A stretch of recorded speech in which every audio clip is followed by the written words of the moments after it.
Salut tout le monde! Aujourd'hui on se retrouve pour une nouvelle vidéo K-pop car j'aimerais revenir sur certains groupes qui ont la particularité d'avoir des membres de différentes origines, ce qui est quelque chose de positif pour le groupe au niveau professionnel par exemple, pour s'inspirer de différentes cultures.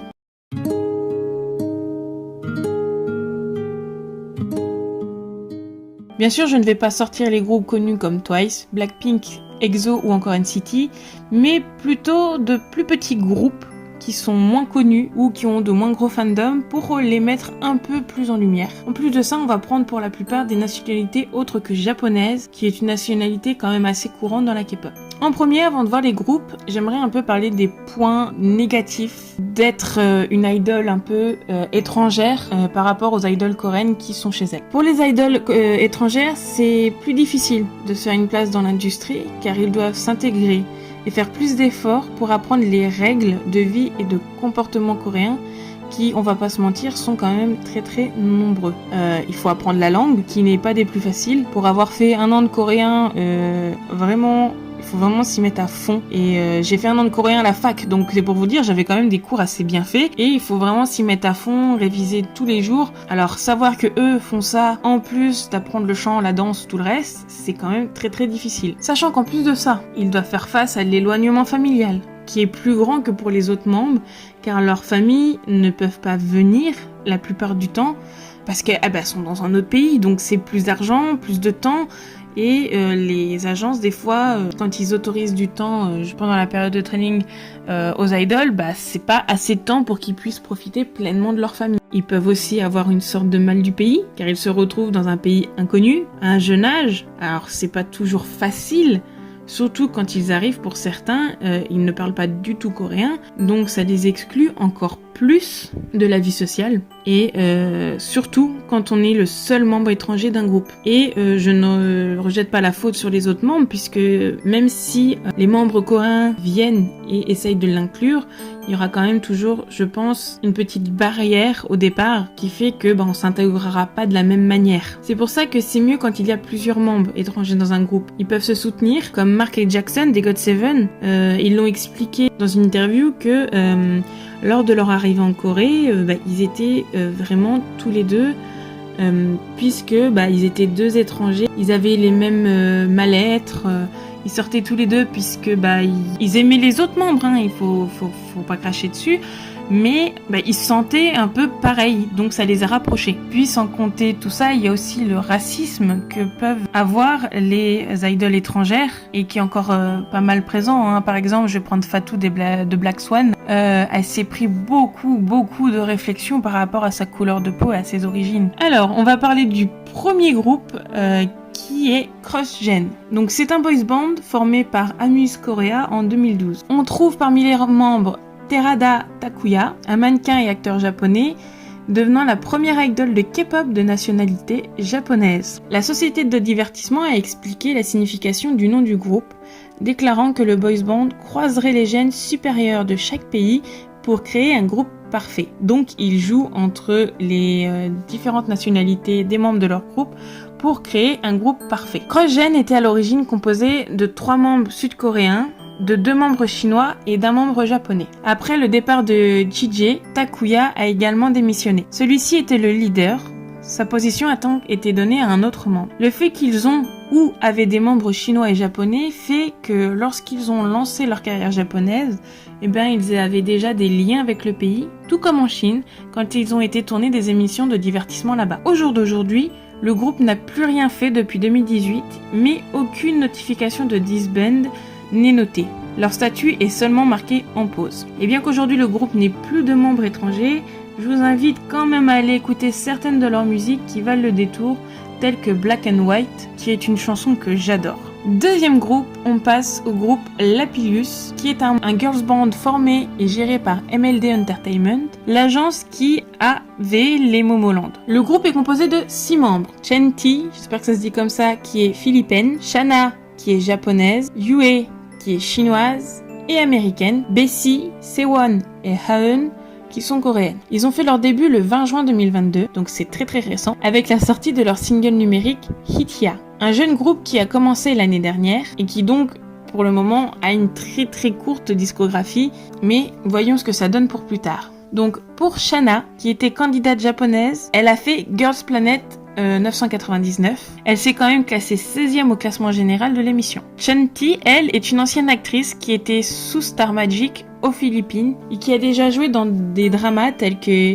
Hiwaga, Combat, I Got You et Starla. Elles sont toujours en activité puisqu'elles ont sorti Girls Are Around Partie 2 au mois de juin cette année. Pour elle, le fait que Chanty soit originaire des Philippines a permis au groupe d'être ambassadrice de la région de Ilocos Sur aux Philippines. Si je peux vous conseiller une musique pour les découvrir, c'est Who's Next, qui est sorti il n'y a pas longtemps. Bien sûr, ce n'est qu'un groupe de rookies, donc ça peut être intéressant de les suivre pour voir ce que cela va donner par la suite. Je sais que ce groupe est connu, mais je me voyais mal faire une vidéo sur les groupes multinationaux sans parler de Black Swan, qui a beaucoup fait parler de lui pour cette raison en particulier et qui a ouvert un peu plus les débats des idoles étrangères de toutes horizons dans la K-pop. C'est pour vous dire que j'hésite même à faire une vidéo sur Black Swan, sur le groupe en lui-même, car leur histoire est quand même assez dense et intéressante. Donc n'hésitez pas à me dire en commentaire si ça vous intéresserait que je fasse une vidéo sur Black Swan. Et donc si on reprend, Black Swan est un groupe de filles multinationales basé en Corée du Sud, formé par DR Music, avec un concept d'admission et de remise de diplôme. Un peu sur le même concept que AKB48. Depuis décembre 2022, le groupe est composé de Fatou, Gabi, Sriya et Envy, j'espère que je le dis bien. Elles ont fait leur début sous le nom de Rania en 2011, mais à savoir que toutes les filles qui sont là présentes aujourd'hui n'ont pas fait leur début en 2011. En décembre 2016, le groupe se rebaptise BP Rania. Le groupe est revenu à la promotion sous le nom de Rania en 2018, avant de se rebaptiser Black Swan en 2020. Le groupe connaît beaucoup de départs et d'arrivées avant d'arriver au groupe que l'on connaît aujourd'hui. Donc, si on reprend, nous avons Fatou, qui est né au Sénégal et qui a grandi en Belgique. Gabi, qui est née au Brésil et qui a aussi la nationalité allemande. Sriya, qui est indienne, et Envy, qui est américaine. Vous allez me dire, il n'y a aucune chanteuse coréenne dans ce groupe. Eh bien si, il y en a eu dans le passé. Mais les membres sont partis du groupe et maintenant ce groupe de K-pop n'a que des membres étrangères. Et pour autant dire, elle s'intègre quand même assez bien. Puis quand je vous dis que ce groupe a fait se soulever beaucoup de questions, c'est car déjà on a eu les différentes nationalités peu communes à l'industrie, mais on a aussi à se poser la question avec leur exemple de est-ce que les groupes de K-pop doivent forcément être coréens ou bien d'autres groupes avec aucun membre coréen peuvent se définir en tant que groupe de K-pop. Est-ce que c'est de la K-pop tant que l'on chante en coréen ou est-ce que c'est de la K-pop si l'agence n'est pas basée en Corée? C'est beaucoup de questions qui sont intéressantes à aborder et n'hésitez pas à me donner votre avis là-dessus dans les commentaires. Pristin, le troisième groupe dont on va parler aujourd'hui, était un girls group sud-coréen formé par Pledis Entertainment en 2016 et dissous en 2019. Plusieurs membres du groupe sont apparus dans l'émission de télévision Produce 101. Le groupe comprenait 8 membres originaires de Corée du Sud, une des États-Unis et une de Chine. Kyul-kyun est la membre chinoise du groupe et Kila est la membre américaine. Le 21 mars, Pristin débute officiellement et sort son premier épisode Hi Pristin avec la chanson Treat Wihu. Le 19 mai, le groupe sort un remix de Black Widow pour mettre fin à la promotion de Hi Pristin. Le 12 octobre 2017, il a été annoncé que Kila mettait en pause ses activités avec le groupe à cause de problèmes de santé. Elle est retournée aux États-Unis afin de se concentrer sur son rétablissement. Le 24 mai 2019, Pledis Entertainment annonce la séparation du groupe. Seulement Kyul-kyun, Hyuna et Sungyeon décident de renouveler leur contrat avec l'agence. Pristin était un groupe vraiment bien, qui avait de très bonnes musiques, que j'ai suivies quand elles étaient en activité, et je peux vous conseiller d'aller écouter Wihu et We Like sans souci. Ce sont deux titres qui bougent et qui rentrent facilement en tête. Vraiment, si vous aimez les musiques assez joyeuses et qui bougent, allez-y. Vraiment, je pense que vous allez aimer Pristin. Et le dernier groupe dont on va parler aujourd'hui, c'est, j'espère que je le dis bien, VAV ou VAV, qui est un boys band formé par Hey Team Entertainment, anciennement AQ Entertainment. Le groupe se compose de 6 membres. Alors, Sin Vance, Ace, Yeno, Jacob qui est chinois, Lou et Ziyu. Ziyu, alors je sais pas si c'est chinois, mais sinon c'est Shiyu.